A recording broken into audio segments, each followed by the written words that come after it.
inclusive outcomes. Here there is one case study of the Netherlands room for the river programs. So if sorry for the disturbance. What exactly the things is happening in Netherlands before 20 to 15 years ago? So in Netherlands, the flood is increasing, and in rainy seasons, heavy rains is there. With the help of these things occurring, the Netherlands is getting so many losses, like economical loss, environmental loss. So many times, if the flood is there, then the particular person's is houses is also moving. So these types of things is happening in the Netherlands. So Netherlands has work on that, and they got the solution. And this solution they give the name Room for the River program. So here I have given with examples. So first, what they have done, problem identification. So what is the problem identification for the Netherlands? Low-lying countries highly prone to the floodings in rainy seasons. Then what are the challenges? Emerging challenges for the Netherlands. Climate change increase, flood risk, and extreme weather events. What are the limitations of the old method?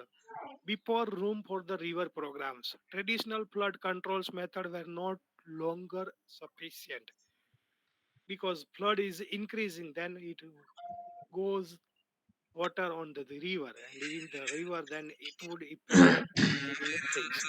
Then what Netherlands has done, multidisciplinary plannings. What they have done, they have discussed with the particular domains expert like engineering, ecology, economics, social planning expert, and plan together what we can do these types of problem to solving out. So they've got some innovative solutions. Why innovative solutions they got? Because they connected with multidisciplinary planning.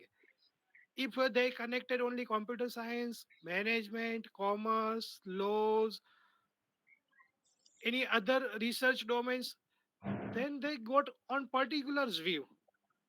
As we think, if we are from the commerce, then we are only using the commerce point of view, thinking like research problems. If we are from the computer science domains, then we are thinking like that. But they collected with multidisciplinary expert, and they got the innovative solutions. What the innovative solution? Room for the river program. Allow rivers more space instead of only building the high dams. One solution of the, if we are going to the civil department, then they are suggesting like that we are developing or planting dams so that the water is stopped, and it would not affect to the particular country. But this type of things is not happening. What they have done, rivers more space instead of only building the higher dams. And what implementation, flood plains expanded, river channel redesigned, and natural landscape restored. So as we know in the images, so rivers is diversing. See, some space is like land, middle in between like waters. So this type of flood risk is reducing with the ecosystem and community safety improvement. And they got the sorry innovative solutions, flood expanded, river channel redesign, and natural landscape restored. If the natural landscape is restored, then they can use on that, they are using in crops or any other things with these things, and flood is reducing like these things. And what the global impact, it becomes a model for the sustainable water management. So these are the one case studies which Netherlands has implemented with the help of multidisciplinary planning, and they got the innovative solution. And based on that innovative solutions result, they got the global impact with sustainable water management. If now we think, if multidisciplinary is not that, innovative solution is not there, then We got the innovative solution or not? So that's why we required the multidisciplinary planning or multidisciplinary research. And when we got some innovative solution with the help of multidisciplinary research on any type of problems, then we got global impact anyhow. So these are the room for the river projects highlights the project what they benefits for the Netherlands with the help of these projects.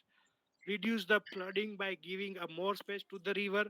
Instead of raising dikes, they are allowed to separate separately during the high rains. Rivers are moved back in then areas that flood. Riverbanks are lower the hold more water. Extra carries water during the winter. Water spread into these areas and water level drops. This prevents flooding on towns and cities. It also improves the natures and land uses. So now we think what we got with the help of multidisciplinary domains. These are the benefits the Netherlands would got. Reduce the flood risk, protect the peoples and properties, because earlier I have told, sorry, if the flood is increasing, then it will directly impact the particular people's properties.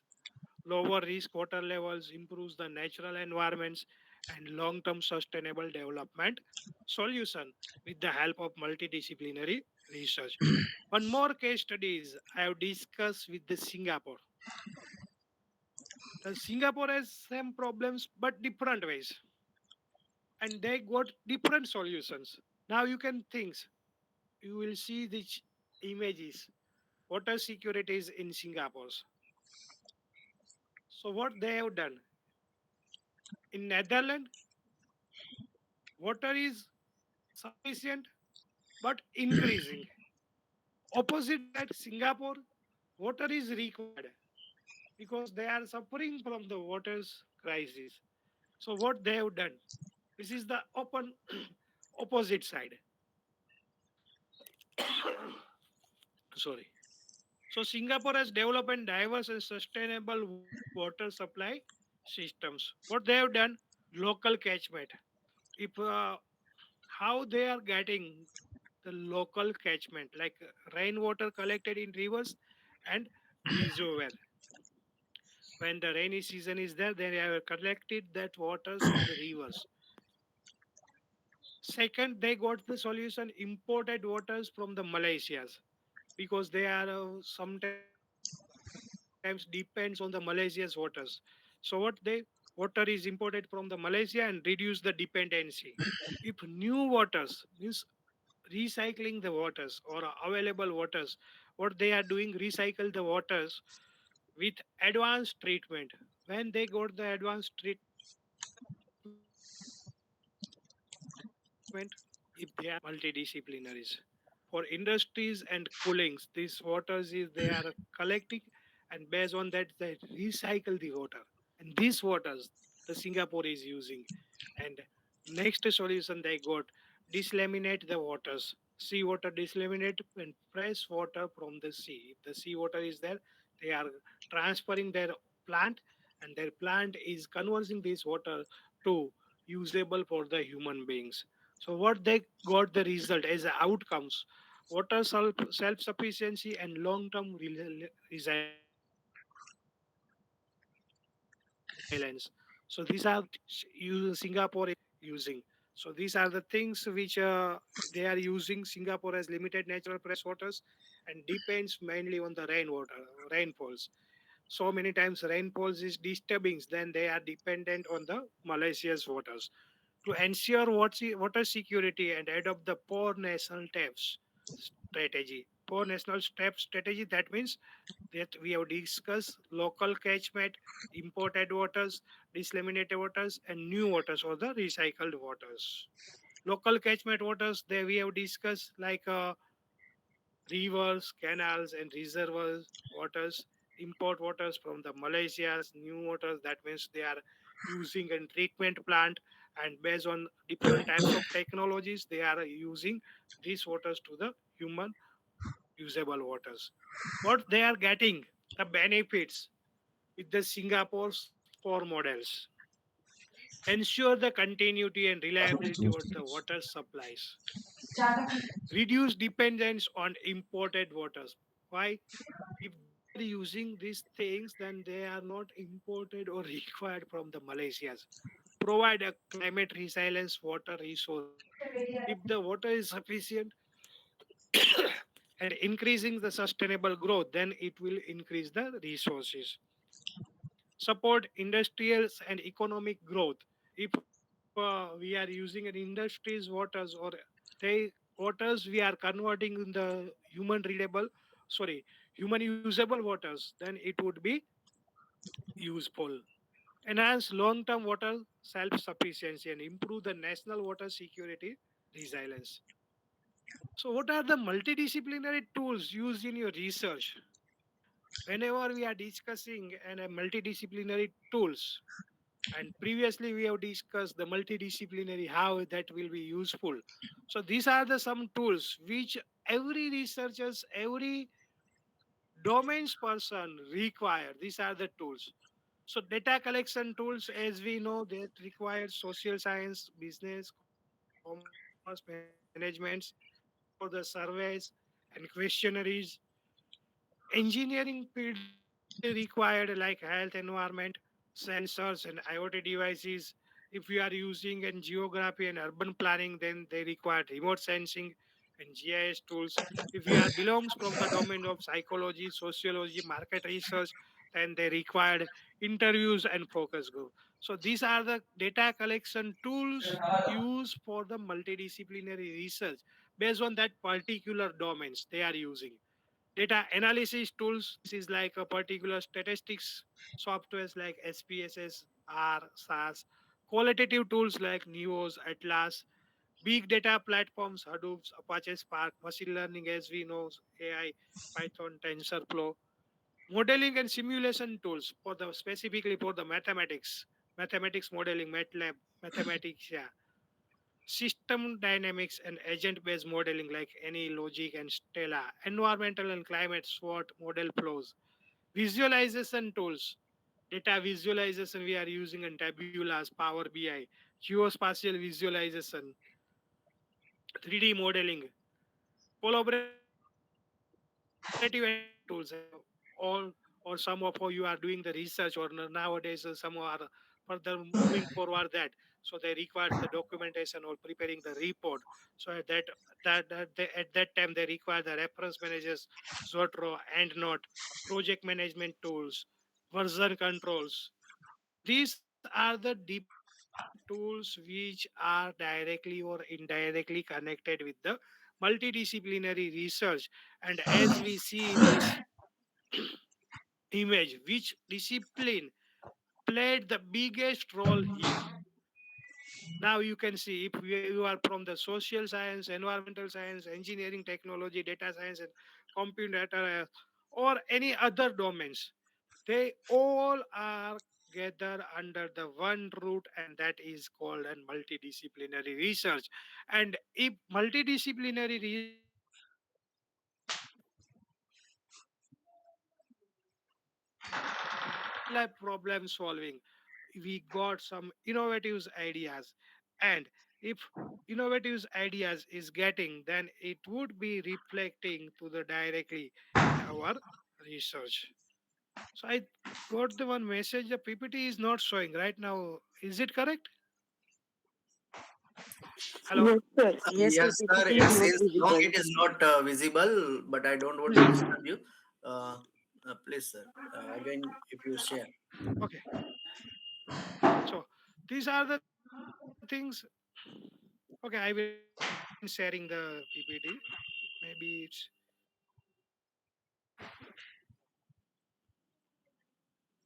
so I don't get I don't know if Yes, sir. there's Now it's visible. now it's visible, right? So previously any slide is not visible, like this is Yes. visible or not previously? No, no, sir. Okay. Was not visible. Yeah, this is and more. This is visible or not? Yes, yes, Yes. this is visible. Sir, just now it Okay, started okay. showing, before it was not. Okay. So Uh, as we discussed Jaideep sir, in Netherlands no issue, case आप जहाँ पहुंचे at वहीं that से time. वापस शुरू कर दीजिए. Okay. So now we are discussing on the India's case. So India is nowadays suffering from the renewable energies and solar mission. As we have previously discussed, the case studies like Netherlands, Singapore. So in Indian case, we are nowadays seeing renewable energies, and government is also supporting on the solar missions. So these are the research inputs like solar maps and some technologies which can we are implementing policy actions, incentives, subsidies, solar parks, public private partnerships. We know the government is supporting like these types of subsidies, providing public private partnerships. What outcome we got? Solar capacity is grown 70 gigawatts by in 2025 research guided, and the cost optimized policy ensure the funding and the market supports. So these are the case of the Indians. What are the impact of this solar mission of the Indias? So energy securities, before that we are not implementing the solar. At that time some issues is generating like energy securities, environmental benefits, as we know, lower carbon emissions with the help of solars, economic growth, job creation increase, investment promotion for solar technology, ensuring on the solar and social and regional benefits with the help of solar mission. What are the challenges in multidisciplinary research? So first one is the communication barriers, because different technologies and methods across a disciplines. Integration difficulties, combining theories, data, and methodologies is complex. So many times I also facing this type of things. So integration means, suppose we are proving like that these things is like that, but when we collected with the multidisciplinary person, at that time someone is saying no, this type of things is not occurring, this type of result we will work with that things. So these types of integration difficulties, coordination issues like managing collaboration among drivers, experts, and teams, because sometimes we require some experts knowledge. So at that time, the particular expert is available or not available, just providing a presentation or this type of issues and it is what Sir, your voice is it broken, has give. not clear. Okay. So some challenges like now it's Yeah, yeah, audible. now it's clear. Okay. Yes, audible. Okay. Some issue like departments, resource constraint, evaluation challenges.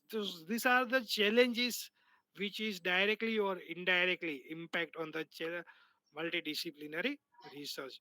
So what last the conclusion and call to action is break the silos, encourage integration across disciplines, institutions, and sectors, collaborative globally so that the knowledge is sharing. If the knowledge is sharing, then some innovative things is happening, and that will directly beyond the national boundaries and get some result. Research for humanities that will impact the challenges of solving out some research problems like climate changes, health, energy, and sustainabilities, people centered innovations, and future oriented approaches which directly or indirectly impact the particular things. So now we have clear some ideas like what why multidisciplinary approach is helping us, and with the help of this multidisciplinary approach we got some result, and their result is directly useful to the society. And if this result is useful to the society, then it's work on the sustainable development. If the sustainable development is occurring, then it will directly or indirectly impact the national and the world. So these are the things which I would like to explain during this session. If anyone has any questions or doubts, then they can ask too. So this is the open to all for any question answering sessions.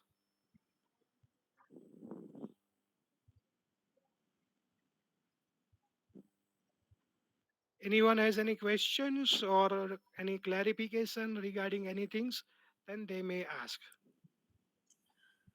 Sir, only one question. Yeah. Please share PPT to me so I can distribute that PPT to all of the participants. Okay, sir. Uh, Yeah. any Any participant is questions having from any questions, then they can ask.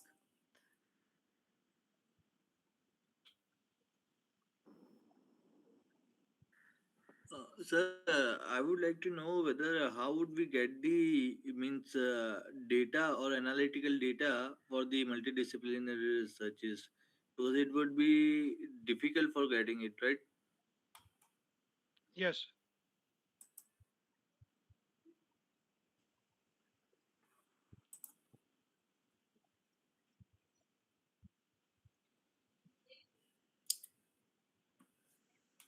Sayed Saab, can Yes, you sir. So repeat the question? yes. No, Yeah, no, no, no. sure. I understand the questions. Okay. How Because would you get? yeah, Yeah, ask me. yes, sir. Please Hello. go on. Please go on. Please go on.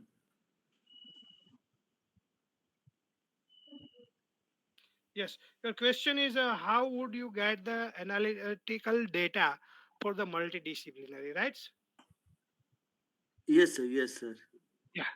So first, you would like to first collaborate all the multidisciplinary persons, or you would like to see from where you got the data because you are working on multidisciplinary. So at that time, you are working with the computers, civils, engineerings, or any other domains. So from that, all you would like to get this data. And now, if you have this data, then you can work on that at particular solution. Suppose if you are using a medical science, so for medical science you require the medical data, and this all data is available from the Kaggle, as you know. Anyone knows of the Kaggle? Sir, you knows the Kaggle portal? Yes, I know, but if you demonstrate once, then participant will be better understand. Okay.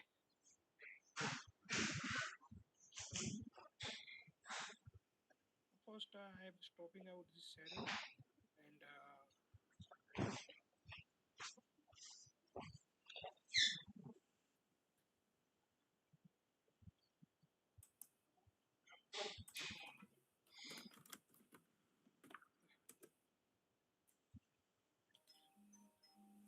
so now this is visible.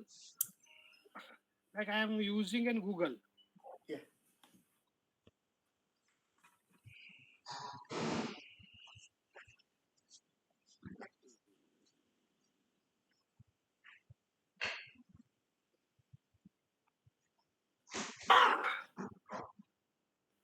So in Google, if you are writing down this Kaggle data,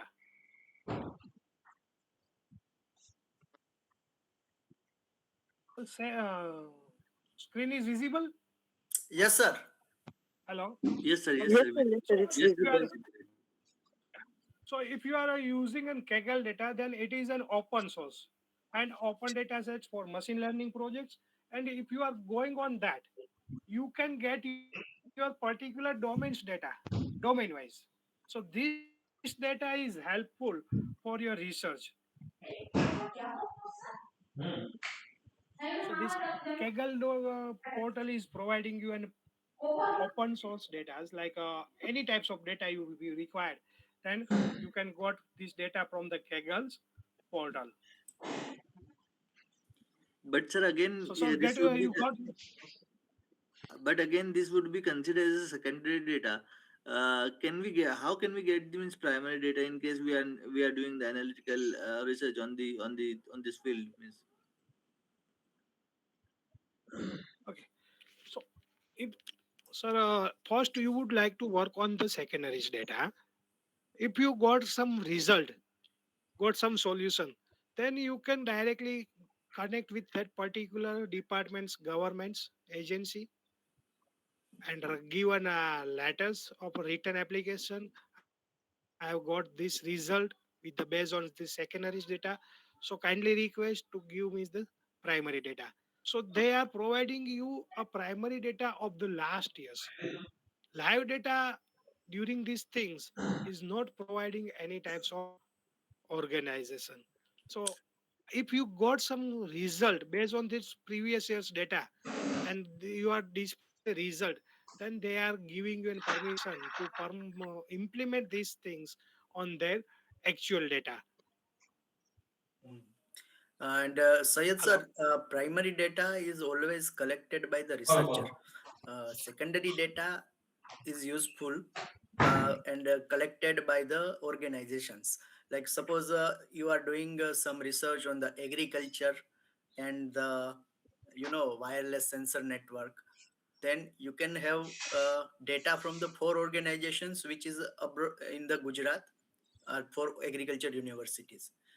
But if you want to have your own problem and multidisciplinary thing, then you have to go for the field work and you have to collect the data.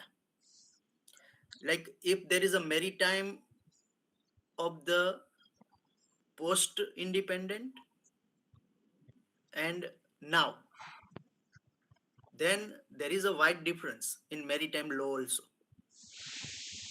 But you have to go for the books of the before uh, independent maritime law books, and then you have to find out what is the gap between this. So secondary data is, you know uh, in multiple disciplinary, secondary data is more feasible rather than you collect the data from the different disciplines. Yes, sir. Yes, sir. It is clear to me Huh. that we required the secondary data, and uh, upon that we can able to get the means primary data, right? On behalf of that that you are Yes. doing something and researching and out to the government. But when we move towards this data problem towards the globalization or to when we are talking about the globalization, then how can we get these means data from there means we There is need a to paid uh, platforms like okay, Statistica, and many other paid portals for the okay, international data. okay, so okay, so we need to get apply means But practically over Sayed there. sir, Yes, sir. if you see, your discipline is low, right? Yes, ma'am. Yes, sir. Yes, sir. See, you have to collect the data from the reports, Correct, FIRs, and all, correct, correct, and the previous decisions of the judges, correct. right? But how it is related with the import export policy, Yes, sir. that you have to match up. Yes, sir. Yes, sir. Yes, sir. Okay, no issue, sir. I got your answers. Both of you have Because explained in me the well. primary data, you need some field work Yes, sir. Yes, or yes. some data collection by researcher Can itself. Sorry. can we get from the if we are talking about the global data for the other countries, so can we approach their embassies or Yes, yes, yes. for Why not? getting it right? We have to get one Okay. uh, letter pad from the Yeah. uh, department, and we can submit it. Okay. But Okay. it is the question that they are giving or not, because my one of Okay. the student is working on the e-governance and Aadhaar card data. Okay. Government refused to give. Okay. Okay. Okay. Then he has to create a simulation of the Aadhaar card data. Okay. Okay, sir. Thank you so much. I got your answers. Well, a Very well simulation means you have to generate fake number, fake name, and then uh, you have to generate fake income, and then they are going. Actually, it is the auto beneficiary system for the government, but still government is refusing to give a data that they cannot reveal a personal data. Na? Yes, sir. That's why it's a problem. Na? How would get the actual data for the research work, right? So, so better thing Yes, is, sir. One more thing, yeah, sir, Ed. yeah, sir. You are from the law domain, so you Yes, sir. knows the privacy concern. As we are getting the data from the military, then they are not providing like that. So these types of privacy issues is also concerning from the live data. Yes, sir. Okay. Any other participant is having any questions, then Ramani sir and me will give answer about that. If there is any kind of like multidisciplinary research and all,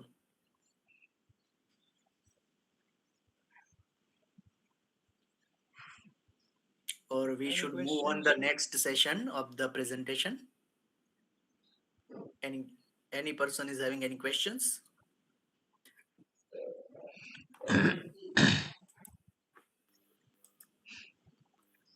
Thank you very much, Dr. Jaideep Ramani, sir, for sharing a fruitful knowledge about the sustainability and development and how to reach that in the real world problems.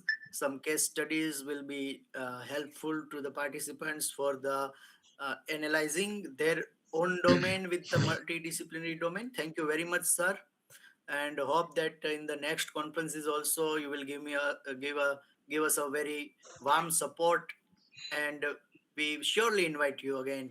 Thank you very much, sir. Thank you to the organizing team as well as all the participants. If you would like any queries, any types of problems during this, then I am writing down my mail ID so you can mail to me and I will giving you an supports like any types of questions. Thank you to and everyone. and special thanks to some of the uh, you know uh, some of the institutes from where lots of participations are there, like KL University, uh, Anand Law College, and many other uh, colleges. Thank you very much for participation. We appreciate that you are sharing all these things to your students, and students have get a benefit. Thank you very much, sir. We will move to the next session, which is a presentation session.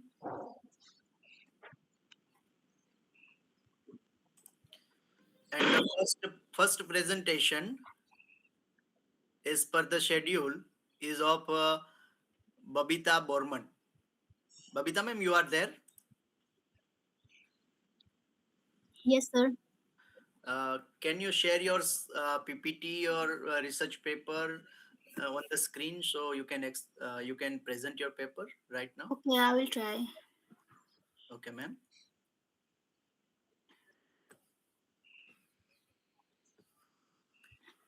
Those participant is not having a name in the इधर आओ ना थोड़ा. group, then they can present their वो screen कैसे share करना है मेरे को बोला. स्क्रीन शेयर करना है. हाँ मैम, आप स्क्रीन कर शेयर लो करना screen है. share. Then they can present their paper after the post lunch session.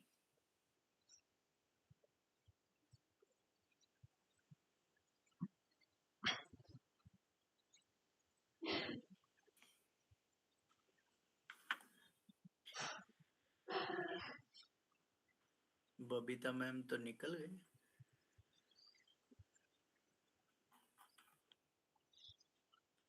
Someone wants to join. Yes.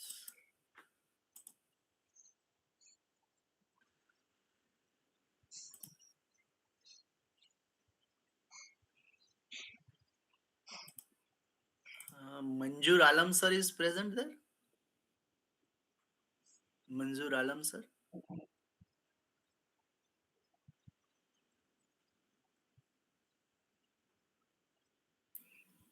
Yes, sir. Ah, sir, Babita ma'am is having a technical issue, so you can take a turn. After your presentation, we will take Babita's turn. Okay, okay, okay. Am I audible, sir? Yes, you are audible. Okay.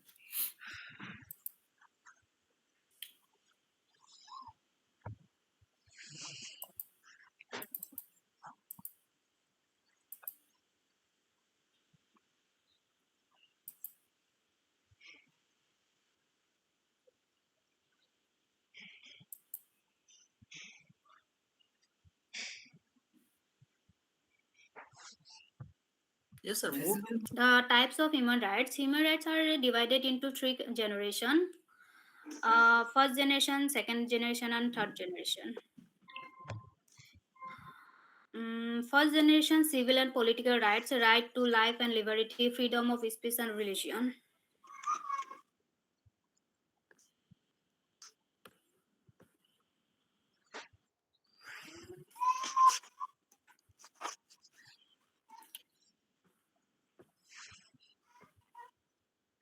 And right to fair trial, protections from torture and arbitrary arrest. And the second generation economic, social, and cultural rights, right to education, right to health, right to work, right to adequate standard of living.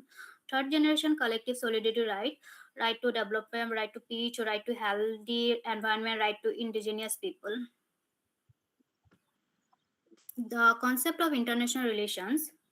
International relations study interactions among state and global actors. It includes diplomacy, trade, security, and international law. Study of interaction between state, international organization, NGOs, multinational corporation includes diplomacy, trade, security, conflict resolution, and international law. Human rights act as a normative framework influencing state behavior.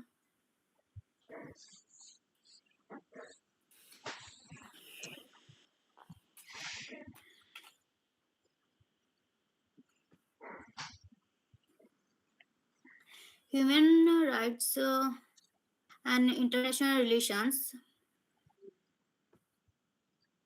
The human rights and international relation in historical development of human rights in international relation. The historical development of human rights in international relation progress from philosophical ideas, Sarah Salinger's Grew Locks, and foundational documents Magna Carta, U.S. France, and the Declaration for Alignment concept of natural rights.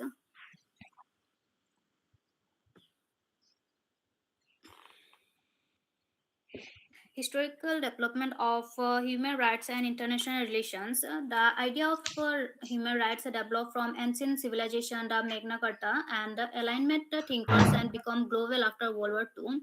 Ancient roads, Cyrus, Cylinder, Greek and Roman ideas. Medieval influence, Magna Carta, alignment, ideas of natural rights. Modern human rights developed after World War II. Pre-World War II, human rights treated as domestic matter, emphasis on state sovereignty and non-interference. Post-World War, global response to atrocities of war, establishment of international human rights system.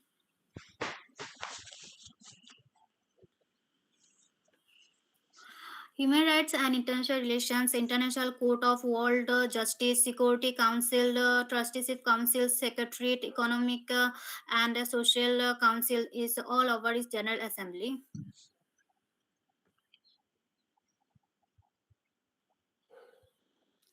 The Universal Declaration of Human Rights. The Universal Declaration of Human Rights laid the foundation for international human rights law. It recognizes civil, economic, social, and cultural rights. Human rights treaties, major international treaties include International Covenant on Civil and Political Rights, As International international Covenant covenant on on Economic, economic, Social, social, and and Cultural cultural Rights, conventions on the eliminations of all forms of discrimination against women, conventions on the right of the child. These treaties impose legal obligation on the state.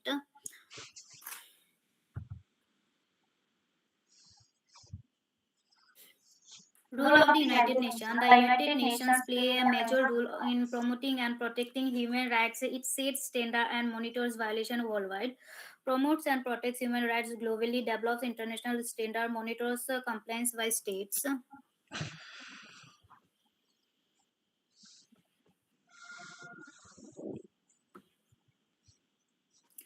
Human rights and international trade. Human rights, labor rights, and international trade paint presence. Human rights and international trade are deeply linked. Trade can boost economic growth, create jobs, and improve living standard, positive impacts. But it can also lead to exploitations, unfair wages, and environment damages, negative impacts if not properly regulated.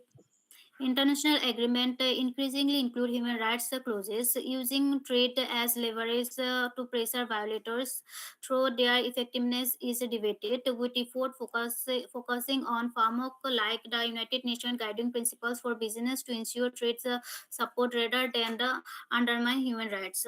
Human rights considerations are increasingly linked to international trade and economic relations. Labor rights, environmental standard, cooperation, social responsibility, ethical supply chains.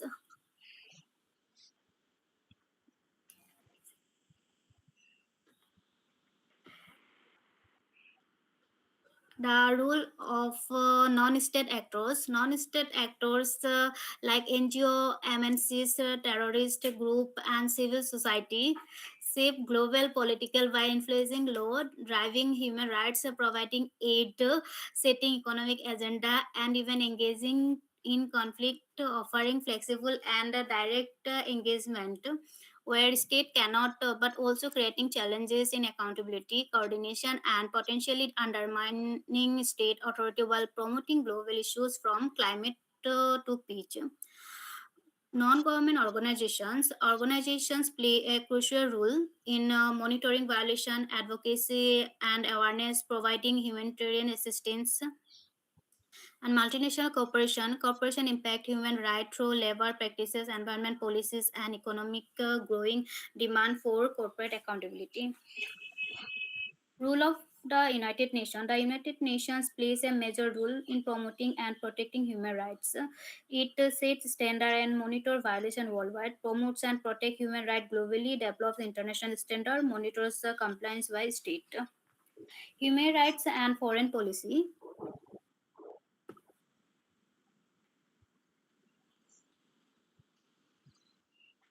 Many countries use human rights in foreign policy decision. They impose sanction, control aid, and apply diplomatic pressure. Human rights influence diplomatic relations used by state to impose sanction, control foreign, and justify intervention. Often apply selectively based on political interest. Human rights and international challenges. Protecting human rights in international relations, protecting human rights globally. Challenges and responses in protecting human rights in international relations face major hurdles like political instability, authoritarianism, conflict, and impunity, often exacerbated by poverty, corruption, and discrimination, while the universality of right in is challenged by cultural differences and weak enforcement mechanism, leading to hypocrisy and selective application of standard, especially with rising economic inequality and new threat like digital surveillance.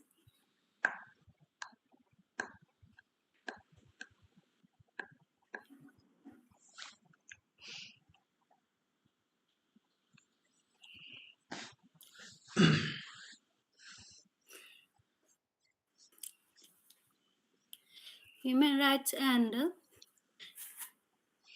international relations, state sovereignty, state often resist external interference, citing sovereignty. Cultural relativism. Some argue that human rights standards reflect Western values and may not align culture.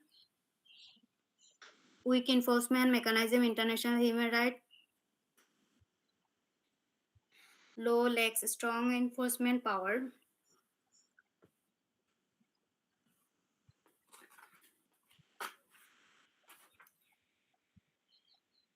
The emerging issue in international relations center in geopolitical shift at US-China conflicts, climate crisis impact, security, migration, technology, governance, global health, economic inequality, and complex humanitarian demanding new norms of cooperation amidst rising nationalism and challenges to global fundamentally reshaping security diplomacies and governance.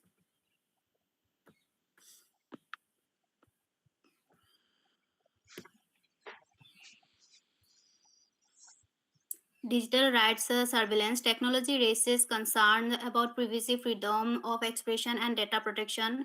Climate change and human rights. Climate change affect the right to life, health, food, and shelter. Refugees and migration. Mass displacement poses challenges of international cooperation and human rights protect.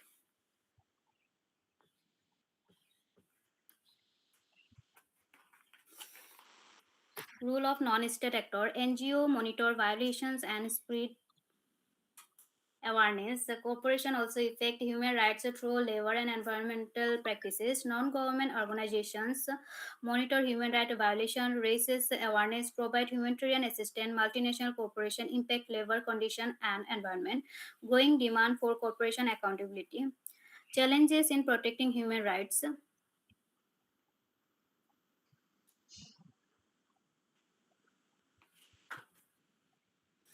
Challenges in protecting human rights. Major challenges include the sovereignty, weak enforcement, cultural differences, and new issues like digital right, climate changes.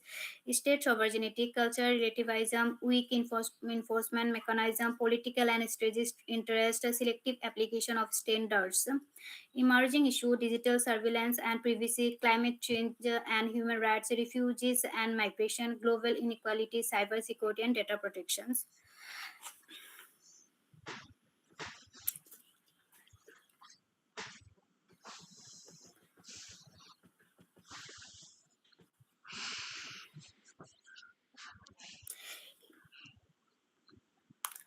To conclude, human rights and international relations are deeply connected. Despite progress, challenges remain. Strong cooperation and political will are needed to protect human dignity globally.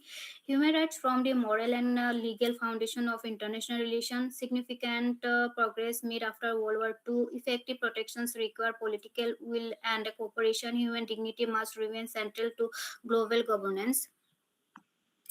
Human rights and international relations are deeply interconnected. Human rights provide a moral and a legal foundation for international cooperation, peace, and security. While significant progress has been made since World War II, challenges remain in enforcement, political commitment, and cultural acceptance. Thank you.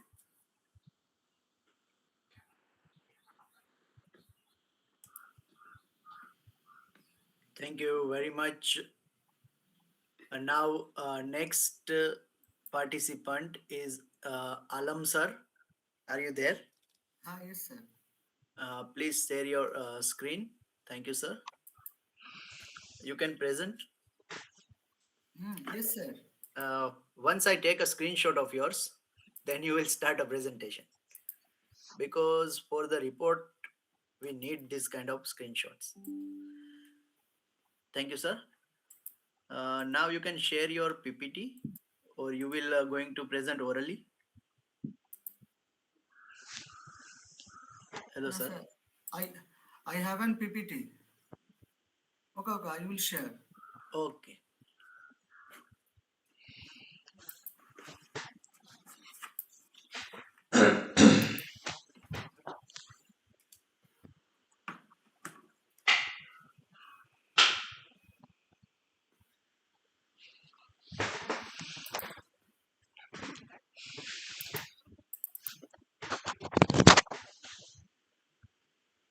Sir, visible? No, sir. Still, it is not visible. Only white screen is there.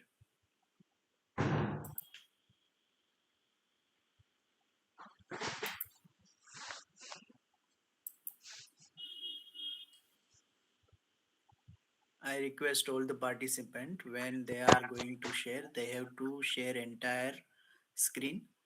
So You can just move by Alter tab into the PPT and you can present.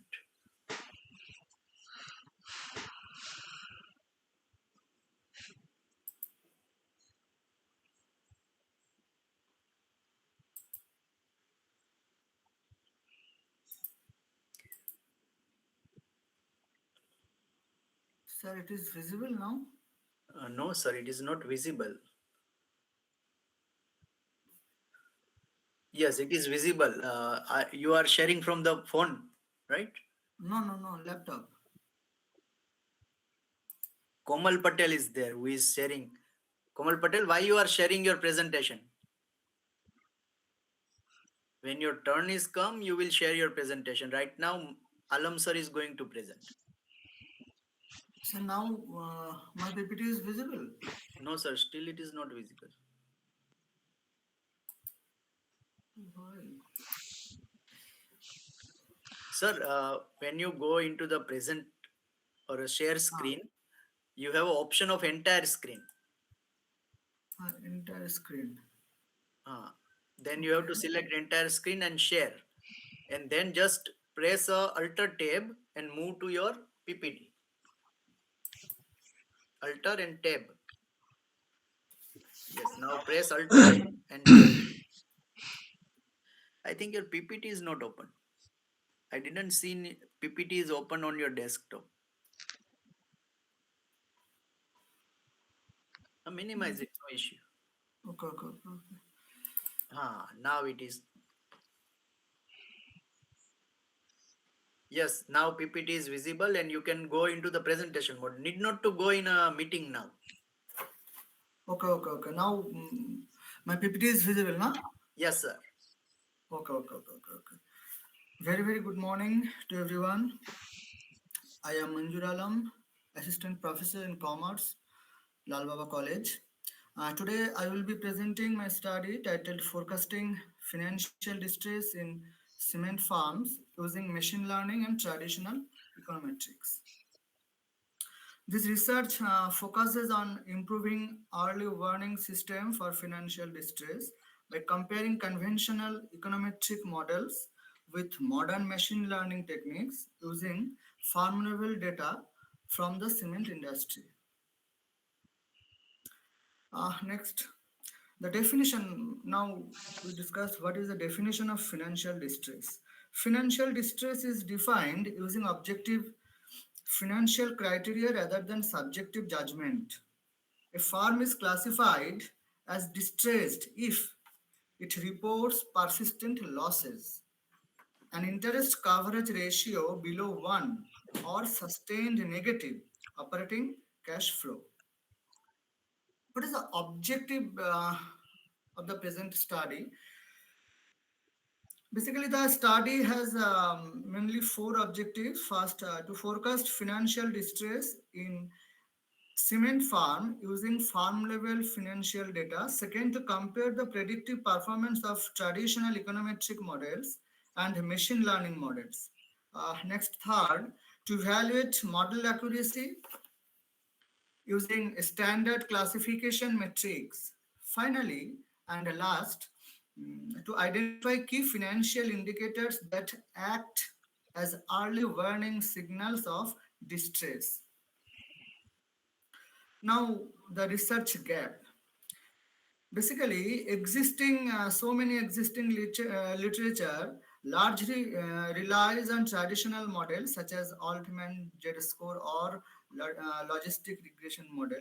But comparative studies that systematically evaluate econometric models versus machine learning models are still limited, particularly in the sector specific context, mainly in cement industry. So I will focus on that. Data description. The study uses panel data of listed cement companies over a multiple year period. Data is collected from reliable secondary sources such as company financial statement and corporate capital line database. The panel structure also allows us to capture both cross-sectional differences among farm and time-based financial dynamics. Next, financial variable used. We include a comprehensive set of financial ratios grouped into profitability, liquidity, leverage, and efficiency indicator. Here, profitability ratio reflect earning capacity, liquidity ratio capture short-term solvency, and leverage ratio indicate financial risk, and efficiency ratio measures operational performance. These variables are widely supported in financial distress literature. Methodological framework. Basically, the methodological follow a comparative two-stage framework. First, traditional econometric model such as logistic and probit regression are estimated to provide benchmark result. And second, machine learning models including random forest, support vector machine, and XGBoost are applied to capture complex pattern and interactions among variables. Key predictors of financial distress.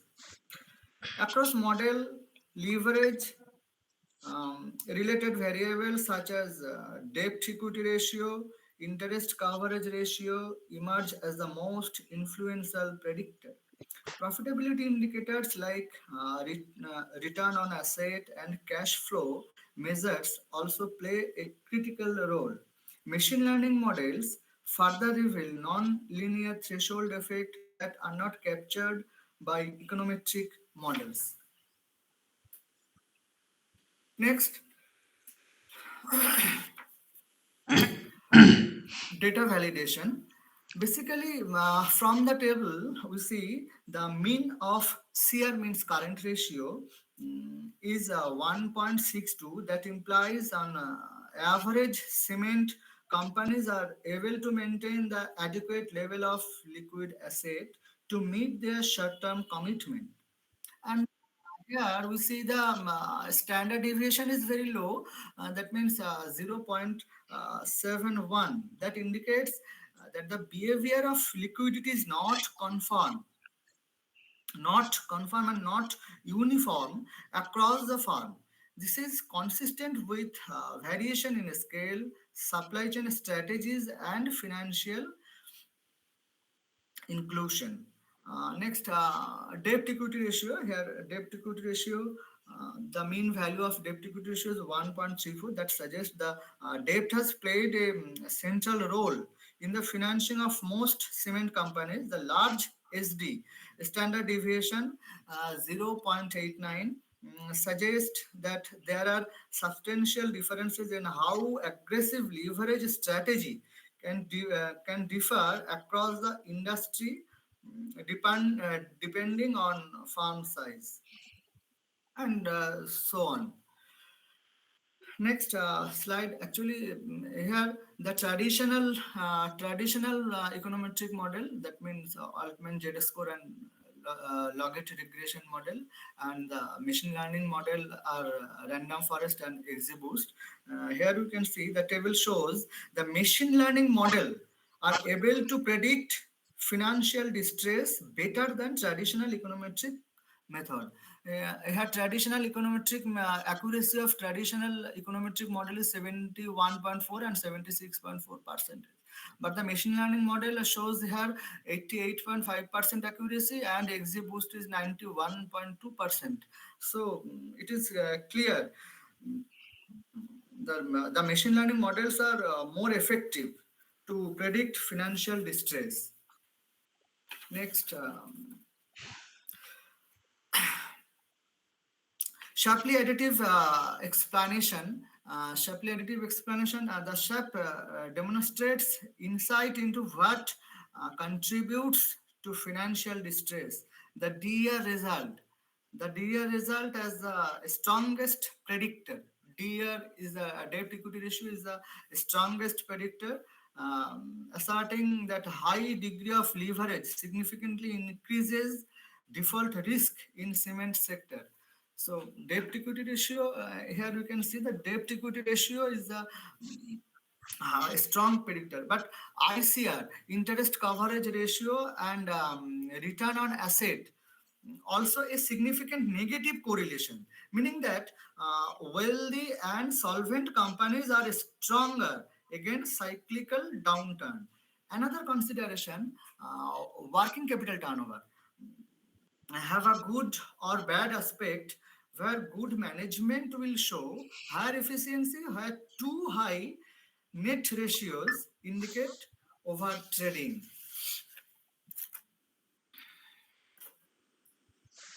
Next, discussion of findings. The findings suggest that while traditional model are useful for explanation and theory testing, uh, they they are less effective for prediction. Machine learning model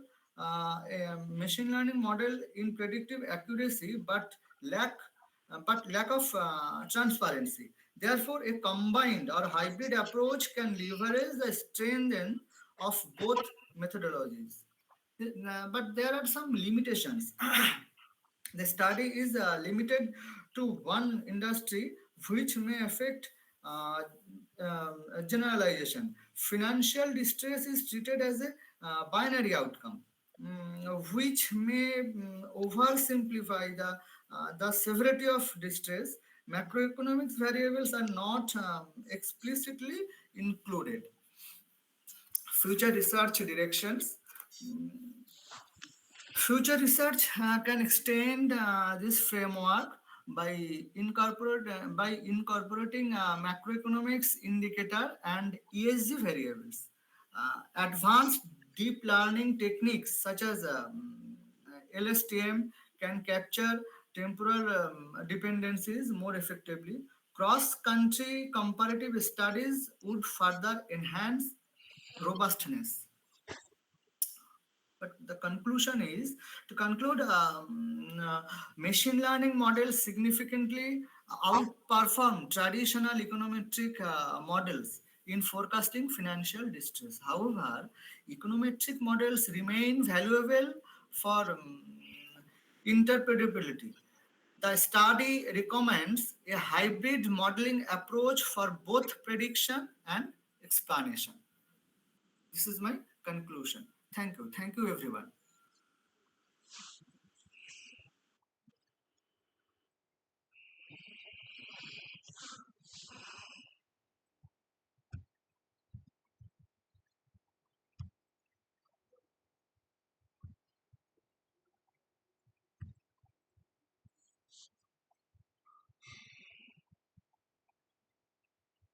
Thank you very much, sir. Next participant is Jayanta Majmudar. Yes.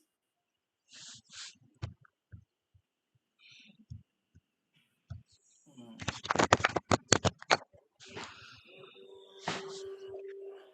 Hello, Dr. Jayanta. How are you? Fine, sir. Please share your PPT and you can Sir, present. can you see my PPT? Yes, yes. Okay. Just a minute, sir.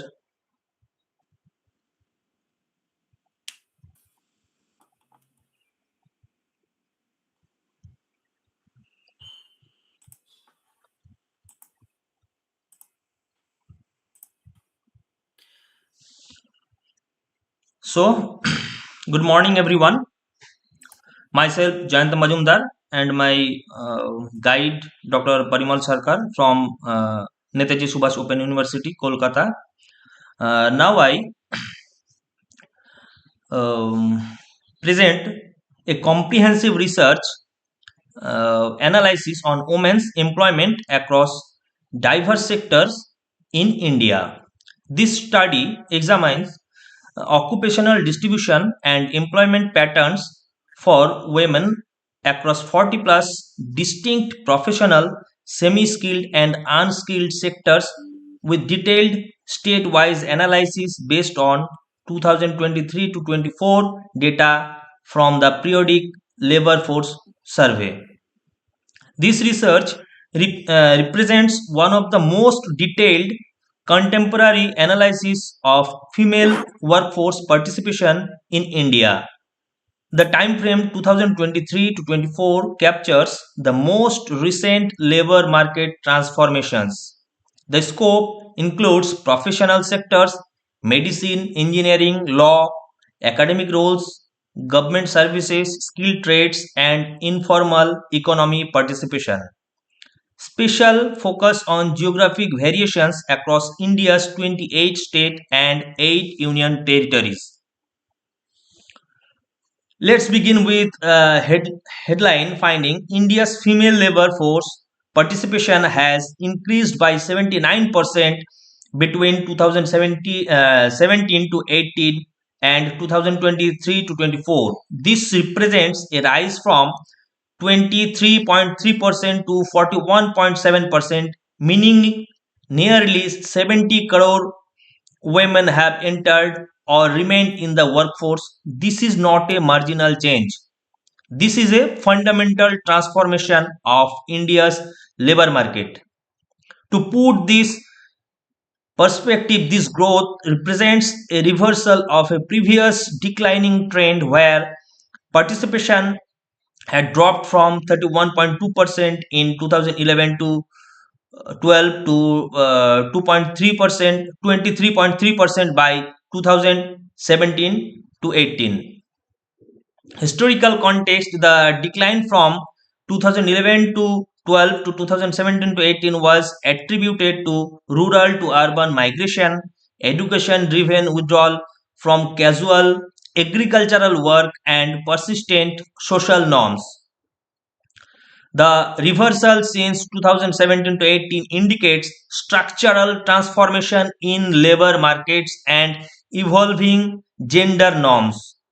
The 79% increase translates to approximately 17 crore 170 million women in the workforce.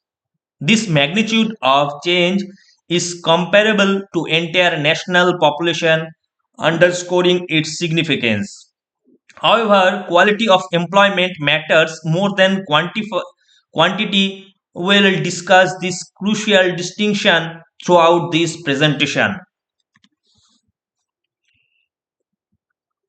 One of the most striking findings from our research is the inversion of rural-urban employment dynamics. Historically, we expected urban areas to demonstrate higher female workforce participation due to formal employment concentration. However, the 23-24 data reveals a dramatic shift. Rural areas now shows 47.6% female labor force participation rate, a remarkable 96% growth from just 24 to 6% in 27 to 18. This rural surge is nearly double the urban growth rate. Conversely, urban areas reached only 25.4% participation, representing a more modest 43% growth from 20.4% in 2017-18. What does this mean? The employment expansion is happening primarily in rural, agricultural, and informal sectors rather than urban formal employment. Rural growth driven by MG Narega employment grantee schemes, agricultural labor demands, and limited non-agricultural opportunities. Urban growth constant service sector saturation, credential inflation, formal employment bottlenecks. This pattern suggests many rural women remain in subsistence level agricultural activities rather than high wage formal employment. Rural urban migration has reversed in some regions due to rural employment scheme expansion. Safety and infrastructure challenges in urban areas may be deterring some women from urban employment.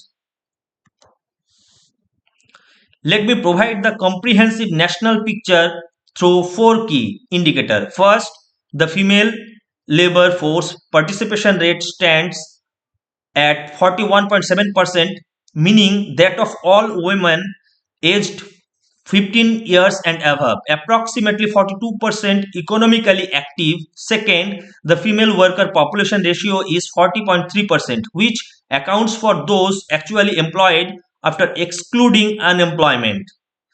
Third, and most importantly, the female unemployment rate is just 3.2%, indicating that among women in the labor force, very few are seeking but unable to find work. This is partly because the majority are self-employed.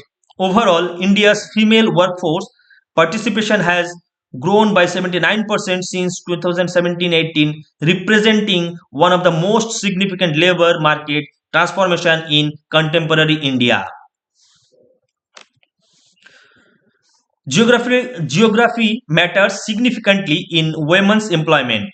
Our state-wise analysis reveals an 11-fold variation in female workforce participation rates. The top 5 states demonstrate remarkably high participation. Sikkim leads with 66.8%, nearly two-thirds of women in the workforce. This northeastern state benefits from social traditions and an economy requiring universal labor participation. Arunachal Pradesh follows closely 62.4% with similar tribal economic structures and gender egalitarian norms. Himachal Pradesh reaches 62.3% driven by agricultural and craft-based economics. Chhattisgarh achieves 58.1% supported by government employees scheme like MG Narega and a forestry-based economy. Finally, Rajasthan rounds up to 5 at 48.9%, benefiting from rural employment guarantee programs. These top performing states shares common characteristics: agricultural, natural resource, extraction economies, lower urbanization, tribal population proportions, and active government employment guarantee schemes.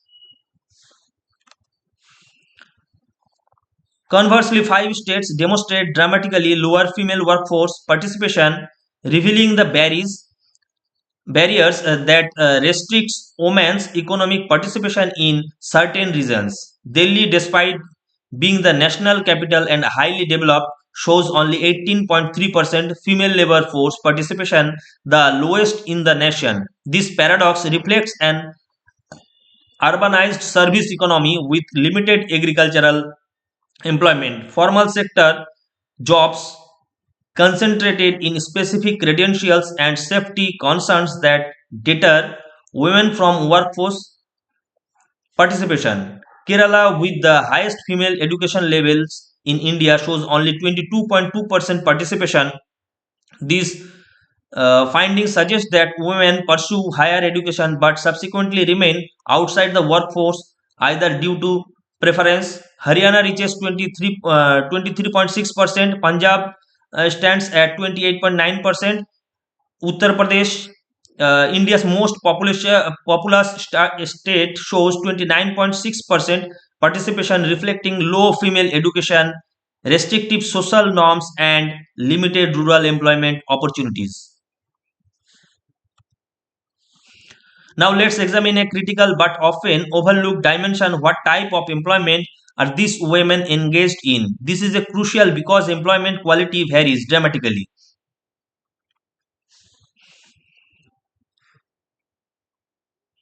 This pattern reveals a troubling reality: employment growth in happening in precarious informal sectors rather than stable formal employment.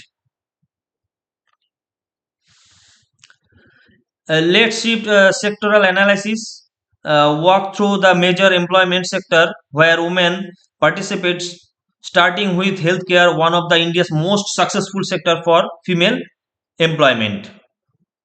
Nursing shows 45 to 50% female participation.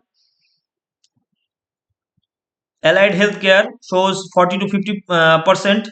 Medicines, MBBS shows 30 to 35%. Pharmacy shows 35 to 40%, and dentistry shows 35 to 40% female.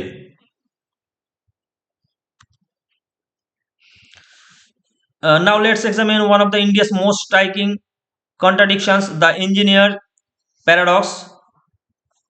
India produces 40% of the world's STEM science, technology, engineering, mathematics graduate and women represent a significant portion of this cohort. Yet only 14% of women engineers participate in formal engineering employment.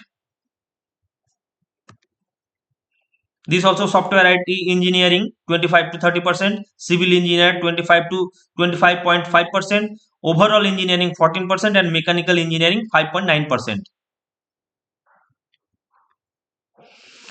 The academic sector shows differentiated gender patterns based on occupational level. School teaching, primary and secondary education demonstrate relatively high female participation at 40 to 45%. This reflects historical recognition of teaching as appropriate female work established.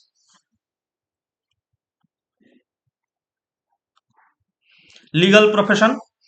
The legal profession reveals interesting paradox between education and practice. Law graduates in India are approximately 40% female, approaching gender parity at educational stage.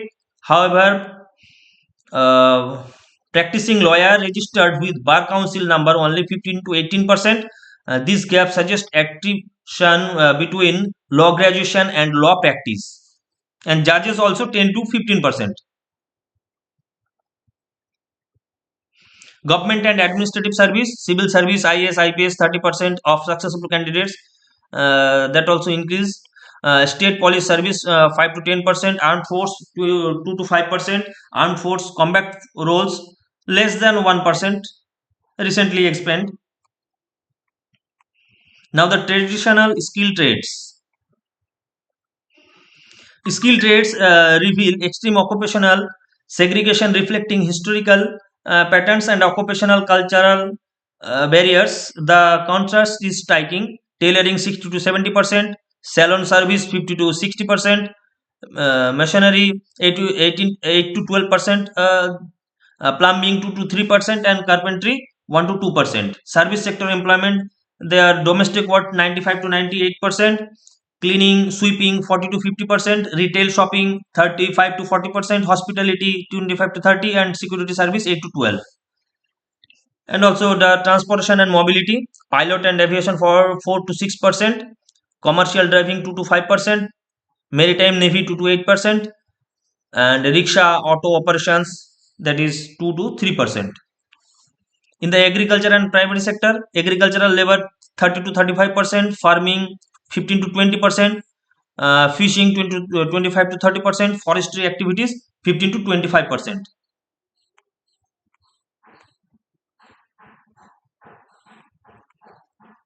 Creative and cultural sectors, fine arts 50 to 40 to 45%, writing and publishing 30 to 35%, entertainment performance 50 to 20%, 15 to sports athletics, that is 8 to 12%. Informal and unorganized sector, street vending, hawking, that is 40 to 50%, domestic labor maid 95%, construction labor 15 to 25%, factory workers 20 to 30%.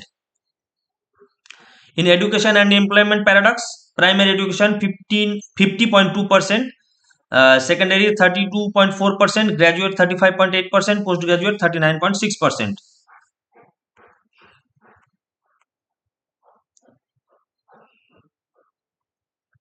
And in this slide, we can understand the occupational segregation.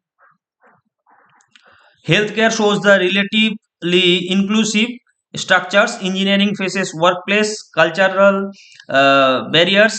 Skill trades remain gender segregated by the tradition.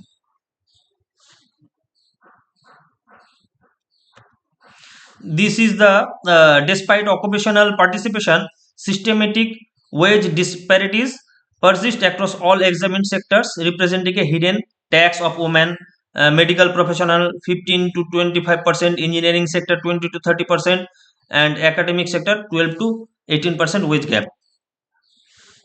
MG Narega impact, women's participation in MG Narega employment scheme 2010 to 11, 30% of beneficiaries, 23 to 24, 40% plus of beneficiaries. Key government initiatives, Namo drone Didi, women role operators in agriculture. Day Yojana, skill development and self-employment. NAPS, National Apprenticeships Promotion Scheme. PM Mudra Yojana, Women Targeted Credit Program. These are the key government initiatives.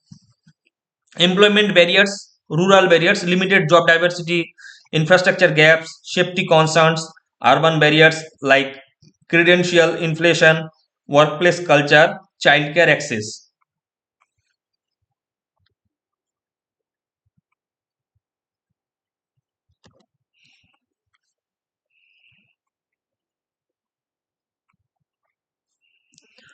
Beyond barriers to initial employment, persistent workplace challenges restrict women's advancement and retention.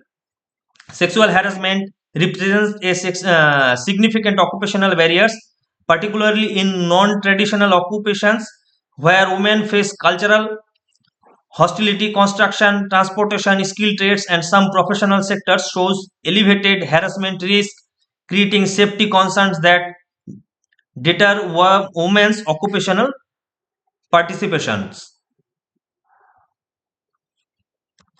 Critical infrastructure gaps. Addressing employment barriers requires critical infrastructure investment, often overlooked in employment policy discussion. Childcare facilities represent the foundational infrastructure. Without accessible, affordable childcare, women cannot participate in full-time formal employment while maintaining family responsibility expectations. India's current childcare infrastructure serves only. Yes, sir. Dada, we have only 10 minutes for presentation, Dada. Okay. Policy intervention, the formal employment, formal sector expansion, infrastructure, social sectoral infrastructure and development, where childcare facility expansion, national-wide public transportation improvements in rural areas, workplace safety and sanitation standards, discrimination prevention. These are the state-specific strategies. Critical realization, key takeaways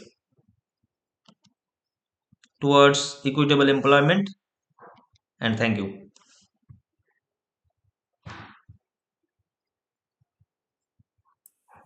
Thank you very much, Jayanji. Mr. Jabrullah and Muhammad Artif, they are present. Yes, sir. Can you share your screen and please present your PPT? Yes, sir.